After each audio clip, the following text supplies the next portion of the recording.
31 ડિસેમ્બરને લઈ વલસાડ જિલ્લા police alert મોડમાં જોવા મળી। વલસાડ નેશનલ હાઈવે પરથી લક્ઝરિયસ કારમાંથી દારૂ ઝડપી પાડ્યો।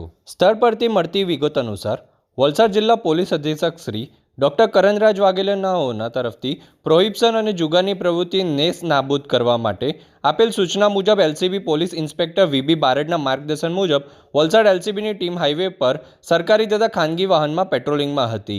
તે દરમિયાન મુંબઈથી સુરત તરફ જતા રોડ ઉપર એક લક્ઝરિયસ કાર ફોર્ચ્યુનર GJ15CG 7383માં ભારતીય બનાવટનો વિદેશી દારૂ સુરત તરફ લઈ જવાતો હતો। એલસીબીની ટીમે ફિલ્મી ઢબે પીછો કર્યો હતો।